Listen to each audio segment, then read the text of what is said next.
This is Democracy Now!, democracynow.org, the War and Peace Report, as we return to my conversation with the former health insurance executive, Wendell Potter.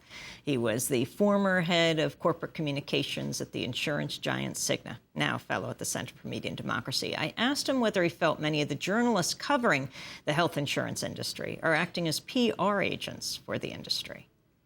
I do think so, maybe unwittingly in many cases, and probably mostly unwittingly, but also just the way the mainstream media's influence has changed, and the the decline in newspaper circulation, and just the way that people get their information, that has changed, and that has worked to the favor of people like I used to be, PR professionals and corporate executives. There aren't as many reporters as there used to be. The so-called news hole isn't as big as it used to be to have investigative pieces. Reporters who are still there are much busier, I think, than reporters were when I was there, and I was very busy. I think that they too often, or more often than they should, will just accept a statement that's given to them from a corporate PR guy like I used to be, and run with it and think their obligation is done, or just don't have the time to explore it or do any in-depth stories. So in that regard, I think they really are unwittingly helping the insurance industry. Can you think of an example of when you told a reporter something that you felt was not true and that reporter did not investigate further? Two or three things. I think insurance companies and well, anyone can. One of my favorite textbooks when I was in college was How to Lie with Statistics, and I think that that we in PR often will throw statistics out that are true to a certain extent, but are also misleading and don't disclose the full story. That is what more often than not was what I was doing. I don't recall intentionally or knowingly lying to a reporter. I wouldn't have done that.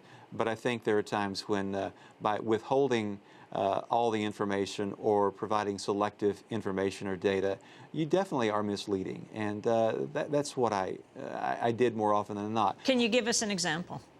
One of the things you'll see that insurance companies are doing these days, they do their own surveys of members, and one of the objectives that they have right now is to try to persuade people that these consumer-directed plans are really popular with their customers and with the membership that they have. And the other data that we see that's done by non-affiliated organizations show that people really don't like these consumer-directed plans and are concerned about the cost shifting that is going on. But the insurance companies do their own surveying of their members, and they will they'll send out news releases with selective data about certain responses to certain questions without disclosing the questions they ask or much of the methodology that they use. And as a consequence, they're painting a picture that really is not necessarily the full picture. And I think that that's an example. That's one of the things I think people need to be very aware of, and that journalists need to be very aware of the techniques that corporate PR people use to influence public opinion. In 2007, Cigna denied a California teenager, Nataline Sarkisian, coverage for a liver transplant. Her family went to the media. This is her mother. The insurance company can't decide who's going to live and who's going to die. Only doctors and nurses. Thank you. The California Nurses Association joined in. Jerry Jenkins is head of the CNA. It's just really atrocious that we let decisions be made based on money and not on human life and what's necessary to keep people alive. The Sarkisians had insurance, and that's the telling thing here. They had insurance. They'd done everything that was expected of them. They worked hard. They provided insurance, and yet when they needed it, it wasn't there for them. Under mounting pressure, Cigna finally granted coverage for the liver transplant, but it was too late. 2 hours later, Nataline died. Wendell Potter, can you talk about, well, I'm sure this was a challenge for Cigna and how you dealt with this story. It was a challenge, and frankly, it was probably within a month or so after I first learned of Nataline Sarkisian that I told the company that I worked for, pardon me, that I had come to the end of my career. It had a long run at Cigna, but it was time for me to go.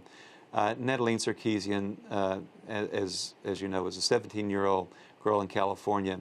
When her doctors at UCLA suggested or requested coverage for a liver transplant, that was denied. That request was denied by CIGNA. And it was one of those things that became what we called a high-profile case. The Sarkeesian family reached out to the media, to the California Nurses Associations and others to help them put pressure on CIGNA to try to get the company to reverse its decision. Ultimately, the company did. It was a very, very difficult time for, I can't imagine what it was like for the family. I don't want to suggest that the difficulty that I had was anything close to what the family was going through. My heart went out to them and still does. But it was difficult to serve as a spokesman for the company during that time. And as you know, the company did make a decision to cover the procedure, but regrettably, that decision came too late because Natalie died just hours after that decision was communicated to the family. And how are you feeling at the time? Oh, just devastated. I have a daughter myself, and even though I was having to represent the company and again was being as truthful as I could, I all the time was just thinking about the family and the grief that they were going through, and the way they were briefly optimistic that the decision to cover the procedure might save her life, and then so quickly for that hope to be dashed was just devastating for them, I know. And it was just crushing for me and a lot of people that I worked with at CIGNA too. I want to make sure that that's understood. That I was so disappointed. And I was hopeful too that this might be something that actually would save her life. It was just a dreadful experience for everyone concerned. There were no winners in that at all. And certainly from a public relations point of view, CIGNA really suffered a black eye. And I, as the spokesman for the company, there were two people who really spoke for the company during this time. It was me and the chief medical officer. And I was, my name was on the website, and my contact information was on the website, CIGNA's website, and so people were venting their frustration. I received, I can't tell you how many emails, how many voicemail messages and calls from people who were just outraged, and it was a very difficult thing to go through. Wendell Potter was the former head of corporate communications at the insurance giant Cigna.